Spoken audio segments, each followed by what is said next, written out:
Owning a home is an aspiration in this country for millions of people. Yet the housing market isn't working for so many, especially those in their 20s and 30s. If salaries had risen at the same rate as house prices since 1997, the average wage would now be £40,000 a year. No wonder things feel so out of control.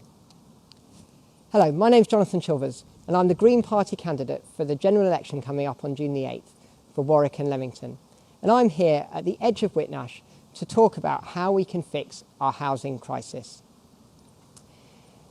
Since 2003, the number of people renting has doubled, and those people are spending 40% of their income on paying the rent. That doesn't leave much over for saving for a deposit. Even those that have made it onto the housing ladder are often saddled with mortgages lasting more than 30 years and are gazing at the bank statement anxiously at the end of the month. That aspiration and dream to own a home has always been there. So what's gone wrong? Well, I think there are three main reasons. The first one is that for years and years, the Conservatives and Labour before them encouraged big landlords to buy properties to rent.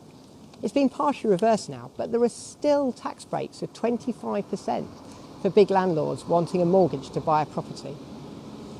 That means there simply isn't a level playing field for potential first-time buyers when they're looking to buy. These are properties that should be owned by people. And the government should be taking responsibility to make sure that when an investor is making a rational economic decision, that it's also beneficial for society as a whole. Most landlords do a good job, but 28% of private rented properties are still not up to a decent standard. That means they're more likely to have damp and problems with the boiler and less likely to have insulation. We would make sure that we would enforce higher standards for people that are renting in properties. The second reason is we're beholden to a few big construction companies and landowners who don't want to fix the housing crisis. Landowners often try and hold on to suitable land to try and maximise profit, and construction companies are often more interested in building luxury apartments rather than houses at the right price.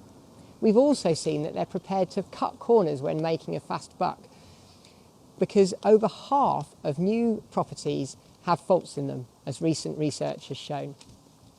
The Conservatives and Labour have been only prepared to tinker around the edges rather than truly sort out this problem. And that's because they're not willing to challenge these big cartels. I'd be prepared to stand out and stand up against narrow self-interest when I see it, and break up the big cartels so that we can have more small and medium-sized companies building houses, some of which can be community-led companies. It is possible to build house building back within local control and have quality, affordable homes that we need. The third reason that we have got a housing crisis is the government have stopped building or investing in homes themselves. And that's been a traditional role throughout the 20th century for government. Instead, the Conservative Party have been intent on castrating councils and house associations that want to build properties, instead setting up schemes which help those big construction companies that we've been talking about.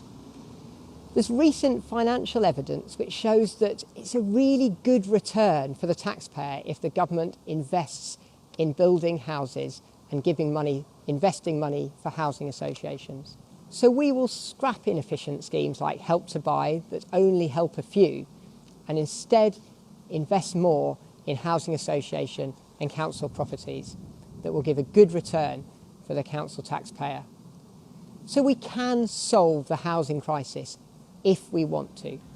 I will stand up for practical, positive solutions that make the housing market work for ordinary people. Thank you.